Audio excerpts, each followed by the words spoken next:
অঝোর ধারায় কান্না করছেন হজরত ফাতেমা রাদিয়াল্লাহু তাআলা আনহা।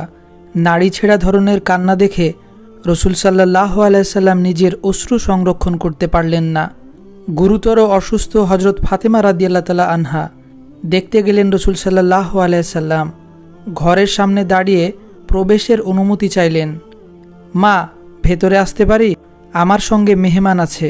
হজরত ফাতেমা রাদিয়াল্লাহু তাআলা আনহা বললেন, আব্বাজান, আপনি সঙ্গী নিয়ে এসেছেন, অথচ আমার ঘরে পর্দা করার মতো কোনো কিছুই নেই। রসুল সাল্লাল্লাহু আলাইহি সাল্লাম কাঁধে থাকা চাদর বাড়িয়ে দিলেন কন্যার কথা শুনে। বললেন, মা, চাদর দিয়ে পর্দার ব্যবস্থা করো। এরপর রসুল সাল্লাল্লাহু আলাইহি সাল্লাম ঘরের মধ্যে প্রবেশ করলেন। হজরত ফাতেমা রাদিয়াল্লাহু তাআলা আনহা বললেন, আব্বাজান, আগে ছিল অনাহারে নিদারুণ কষ্ট, তার সঙ্গে এখন যোগ হয়েছে রোগের অসহনীয় যাতনা। ক্ষুধা নিবারণের জন্য আটা নেই, রোগ নিরাময়ের জন্য ওষুধ নেই। ফুপিয়ে ফুপিয়ে কাঁদতে লাগলেন বাচ্চার মতো। আদরে দুলালির নির্মম কষ্টের কথা শুনে আল্লাহর নবীর চোখ দুটো অশ্রু সজল হয়ে উঠল, টলমল করছে অশ্রু।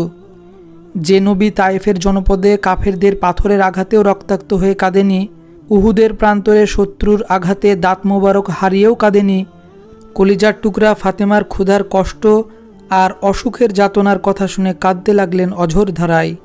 কি হৃদয় বিদায়ক করুণ দৃশ্য! দোজাহানের বাদশাহ মুহাম্মাদুর রসুল সাল্লাল্লাহু আলাইহি সাল্লাম ও তার কন্যা জান্নাতি নারীদের নেত্রী হজরত ফাতেমা রাদিয়াল্লাহু তাআলা আনহা দুজনেই কাঁদছেন। একদিকে কন্যা কাঁদছেন দুঃখ কষ্টের কথা বাবাকে বলে, আর একদিকে বাবা কাঁদছেন কন্যার নিদারুণ দুঃখ ও কষ্টের কথা শুনে।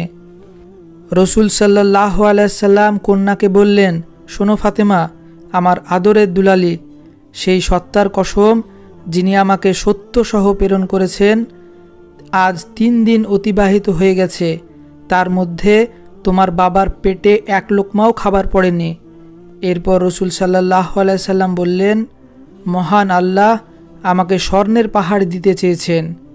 আমি বলেছি, হে আল্লাহ, আমি সোনা রূপা চাই না, চাই না ধনসম্পদ। তারপর রসুল সাল্লাল্লাহু আলাইহি সাল্লাম বললেন, হে ফাতেমা, তুমি ঘাবড়াবে না, খুশি হয়ে যাও, মহান আল্লাহ তোমাকে জান্নাতের নারীদের নেত্রী মনোনীত করেছেন। নিমেষেই হজরত ফাতেমা রাদিয়াল্লাহু তাআলা আনহা আনন্দে বিহ্বল হয়ে গেলেন, বেজায় খুশি।